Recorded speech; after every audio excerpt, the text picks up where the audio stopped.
And I want to say this first because I know how emotionally overwhelming divorce can feel. I have personally lived through emotional and financial abuse, and I know what it feels like to sit there completely drained, terrified of making the wrong move, and convinced that one wrong decision could ruin your entire financial future. I also know what it feels like to believe you should somehow already understand all of this before you go to ask for help. You are not supposed to know all of this because mortgages are complicated and divorce is also complicated. Real estate is complicated. And trying to navigate all of that while being emotionally exhausted is even harder. I need you to hear this very clearly. You do not need to have all of the answers today. You just need the right people in your corner and a willingness to start asking questions before final decisions get made. Because once women finally start asking questions, they usually realize something quite shocking. They actually have far more options than they were led to believe.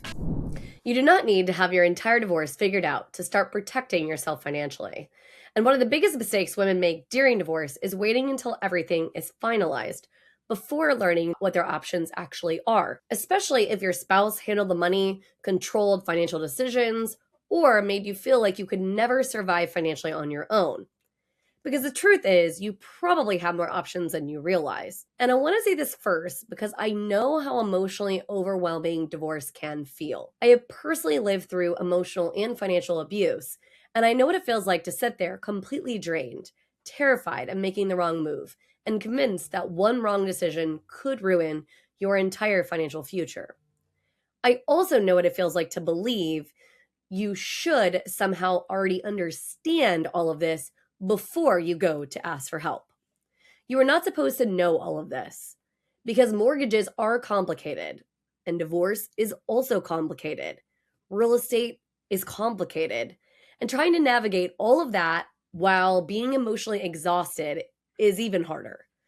So if you're sitting there feeling frozen right now, I need you to hear this very clearly. You do not need to have all of the answers today. You just need the right people in your corner and a willingness to start asking questions before final decisions get made. Because once women finally start asking questions, they usually realize something quite shocking. They actually have far more options than they were led to believe. And that's exactly what we're going to walk through today.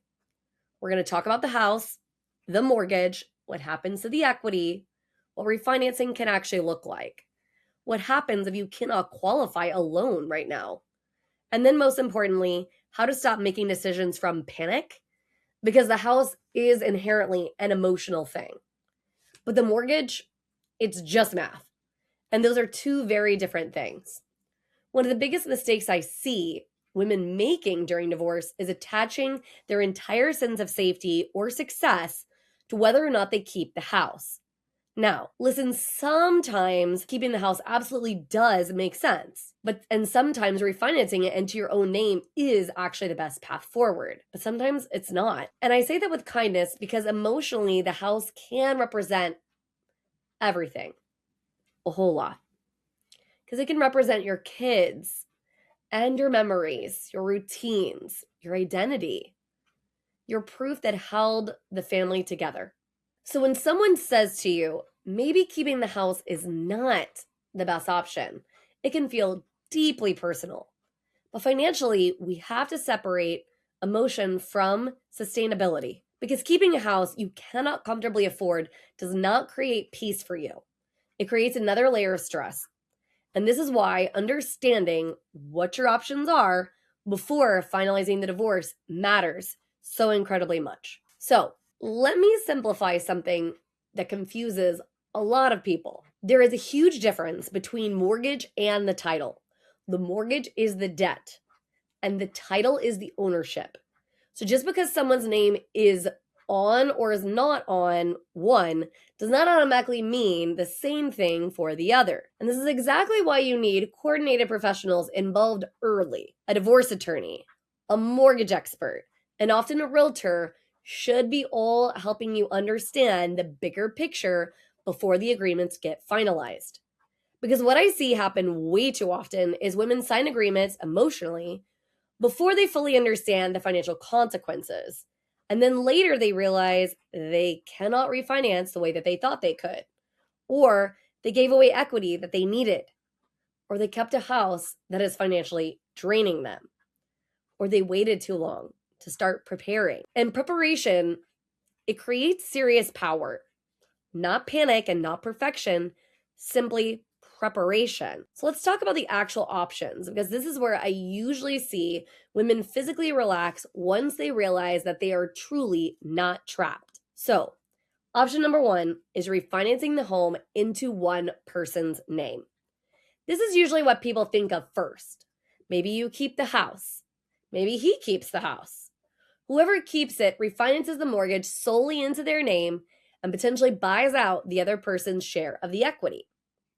And what most people don't realize is that this conversation should start before the divorce is finalized, whenever possible, not after the fact. Because understanding whether refinancing is realistic can impact the negotiations dramatically. Now, sometimes women immediately assume, well, there's no way that I qualify. And that is truly not always true, especially if you are going back to work, you recently returned to work, you're receiving some kind of support income, or there is other assets involved. I can't tell you how many women assumed they had zero options because they had not handled the finances before. That doesn't mean that you're incapable. It means you are excluded from the process. And there's a big difference there. So even if refinancing is not the right option right now, that doesn't mean that you failed. Which now is going to bring me to your option two, selling the home and splitting up the equity. For many women, this actually becomes the cleanest and most empowering option financially, because instead of pouring every ounce of energy into trying to hold onto one asset emotionally, they create liquidity, reduce stress, and give themselves a real opportunity to rebuild very intentionally. And I know that can sound scary initially, but sometimes peace looks a little different than what you might have imagined. Sometimes a fresh start does become part of the healing process. Now, another option that people often do not understand is negotiating equity differently. Maybe your spouse keeps the house, but you receive your share of the equity through other assets or cash distribution that helps position you to buy again later. This is why understanding equity really does truly matter. So let me simplify that down a bit. Equity is basically the difference between what the home is currently worth and what is still owed on the mortgage. That equity can become a major part of your financial reset after the divorce is done. And if nobody is helping you understand how that impacts your future housing options, you are missing a very critical piece of information. So let's talk about another really big fear. What if I can't qualify on my own? This fear stops women from even asking questions. But here's the true reality. You do not need to have everything perfectly figured out before you start these conversations. A good mortgage expert should help you understand what income counts, what timelines matter, what documentation you may need, what your purchasing power could realistically look like, and what steps improve your options moving forward. This isn't about pressure. This is about clarity, because clarity reduces fear. And honestly, this is the part I wish more women understood before they hit complete emotional burnout. You are not supposed to navigate this alone. You should not be trying to piece together legal advice from TikTok, mortgage information from random Facebook groups, and real estate strategy from emotionally reactive friends. You need coordinated experts. You need a divorce attorney helping protect your legal interest, a mortgage expert helping you understand your financing implications, a realtor helping evaluate housing realities and equity, and sometimes a therapist or financial planner helping to support the emotional and long-term rebuilding process as well. Because divorce is not just a legal event. It is a financial event and an emotional event, and often an identity rebuilding event all at once. And the women who usually come out strongest are not the women who knew everything up front. They are the women who stopped hiding from information. They asked questions and they gathered support.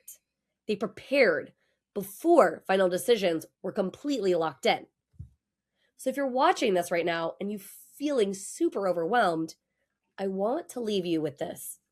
You do not need certainty to take the final step.